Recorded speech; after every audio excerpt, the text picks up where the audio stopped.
would like to welcome the speakers of our first panel on anti-corruption and compliance, which will be moderated by AMADEU CARVALHAES RIBEIRO from Mattos Filho.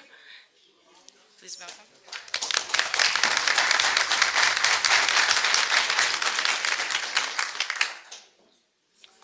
So, good morning, everyone. It's a pleasure, an honor to be at this great law school with these great students. And I'll jump right into the subject of our panel. It is, as you can imagine, just extremely difficult to speak after Justice Barroso. But I am fortunate to have, to level the playing field, there are 5 of us. So maybe 5 of us will do the trick. I'll make just a brief introduction. We decided to do this in a Q&A format to make it more interactive. And just a very brief introduction. You have the bios of the speakers in the program. You can read more about them, of course. We have here right next to me, Felipe Dantas de ARAUJO, who's a compliance and anti-corruption director at Walmart in Brazil. He has an extensive career in public service, which is, to me, is particularly interesting, the move into private sector, having had that great experience in public service. Then next to me, we have Christopher Levine, who is a partner at Shearman and Sterling, also with extensive public sector experience. Then to the far left, Jennifer Rogers, who is an executive director at the Center for Advancement of Public Integrity at Columbia Law School. She has also had experience with the public sector and remains in close collaboration with the public sector in the fight against corruption in the work she does. And then finally, last but not least, Elizabeth VICENS, who is a partner at Cleary Gottlieb, with extensive experience in anti-corruption enforcement matters, including in Brazil. As for myself, I'm a partner at Mattos Filho, a law firm in Brazil. I also do a bit of work in the compliance area, which is the topic of our panel today. So the first question goes to Felipe. Of course, you will think that these are questions that I wrote myself and they don't have no idea what I'm going to ask, but no, this is all orchestrated. We prepare the questions. So Felipe, and before I start, just a quick notice. Unfortunately, Jennifer, she has a flight to catch, so she will need to leave a little early. Before the panel ends. Just don't think that it was a question of mine that she felt offended by and left in outrage. That's not the case. So let's get started. Felipe, so Lava Jato, as we all know, gave rise to an unprecedented level of anti-corruption enforcement in Brazil. This led companies operating in Brazil to deal with anti-corruption compliance very differently. So tell us, what changes do you observe in this respect? So first of all, when I decided to leave the government in 2014 and work for the private sectors, and my friends asked, what are you going to work with? And I said, compliance. And they said, what is that? So now, 3 years later, my friends know what I do. Even my physician now knows what I do. I mean, it's Brazil. In Brazil, compliance now is a matter of conversation, and everyone is aware. But apart from my personal life, that changed a lot in these 3 years, we can see in the private sector in Brazil that companies from all sizes were affected, right?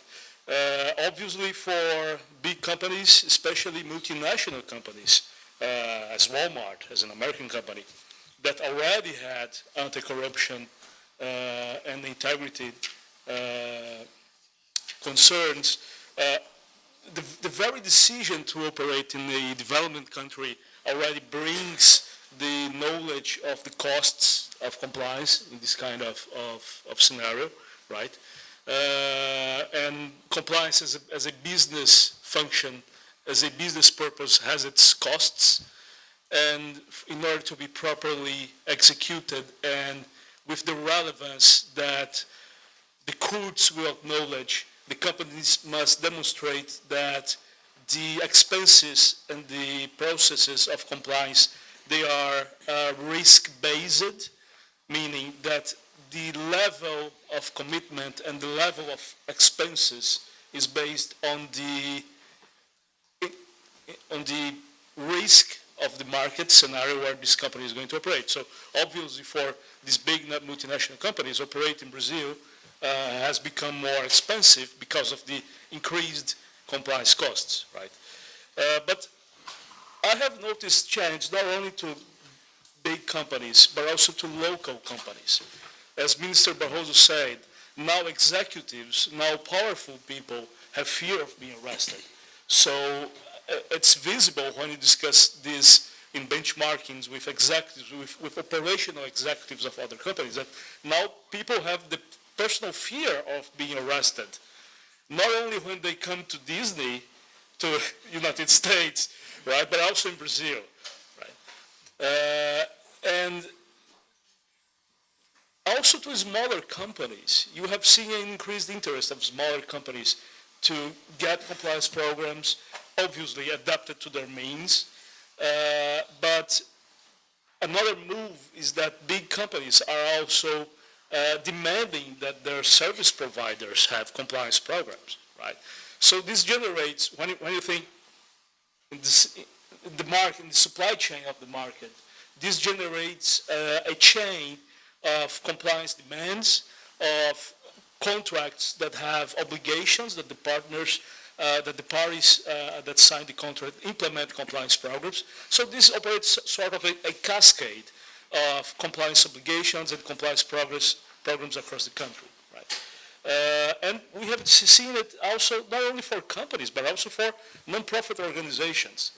Those discussions have started to arise. So for NGOs who somehow get funding from the government or from other companies, they now are being demanded to have their own compliance programs. And even here and there, we start to see in the news or in some discussions of political parties wanting to implement their own compliance programs, right? So those briefly are the changes that I have noticed in the market. Thank you, Felipe. Jennifer, would you like to talk about the subject of the lessons we can learn from U.S. companies, the U.S. public sector in the fight against corruption, based on your experience? Sure. Well, I'm not an expert in where Brazil is as far as corporate compliance, but if it's been only about 3 years since people didn't know what compliance was in Brazil, then I think it's probably fair to say that U.S. companies started on this building up their compliance capacities a bit earlier than that. It's been about 15 years since the U.S. Department of Justice started getting really serious about FCPA and enforcing it. The UK obviously is into the act now with their Bribery Act. So for a lot of years now, a dozen to 15 U.S. companies have been really interested in building up their compliance programs. And so one thing I think that Brazil can learn from the States in that regard is looking at those programs and thinking about how Brazilian corporations ought to structure their own programs based on what the U.S. does. And that's not to say that it's one size fits all and you can just kind of look at a company and say, hey, I'm just going to pick up that program and put it into my company. It's also not to say that U.S. companies are the best at this sort of thing. But the fact that they've been working on this for longer and tried to beef these things up means that there are probably some good models out there. There's kind of I think a good news, bad news thing when it comes to working on a compliance program. The good news is there's lots of information out there. I mean, if you get on the internet and Google compliance program, you will find all sorts of guidance about what your compliance program should consist of. So there's a lot out there. The bad news is, again, you really have to tailor it to your own company and also be serious about it. You can't just hire a compliance officer and say, hey, we've got a program, you know, we're done, we're good to go. You really have to be thoughtful about it. Your leadership has to buy in, and you really have to ensure that structurally it's built so that the compliance program infuses the entirety of the company and is put into place in a really thoughtful and deliberate manner so that you can really make sure that you're doing the best that you can do. And how do you educate the employees of a company about the importance of compliance? Well, I mean, training certainly is one of the most important elements of a good compliance program, and, you know, there are a couple of things I would point out. One is that you want to start your training with your biggest vulnerabilities. So, you know, if you're a multinational company and you operate in countries that are riskier as far as corruption concerns go, then that's where you want to start, right? You want to look at that country, you want to look at what employees you have there, and then you want to start with those employees in that country who are the most at risk, who deal with the foreign officials, who are then at biggest risk of being bribed, that sort of thing. So you really want to, again, be deliberate about it. You want to start your training and education with the employees that, frankly, might get you into trouble, the most trouble, and the soonest. But training has to cover the whole company. It should be, I mean, there are all sorts of parameters, you know, it has to be thorough. You should do live training. You should be at least annual for your most important employees that have the most risk. So there are all sorts of things you can do, but again, the point is to really be thoughtful about it and to pinpoint where your riskiest areas are and then work out from there until you have a comprehensive training and education program.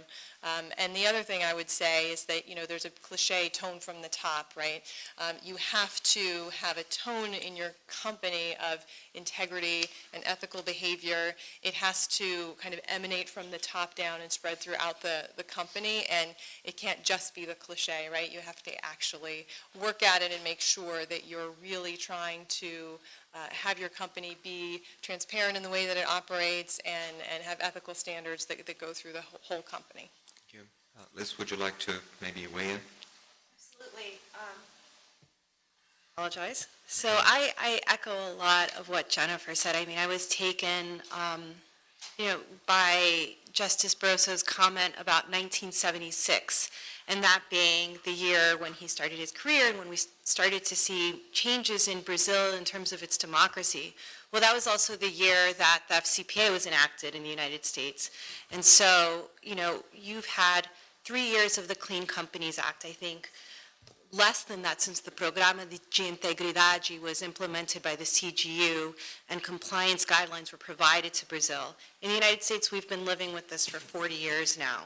And I think that it absolutely is the case that, you know, while there isn't, I don't think that there's one size fits all, and I don't think that it is the case that the United States knows how to do this better. I think that these are really tricky issues. You know, when you're talking about corruption, a lot of the times, you can have a really, really great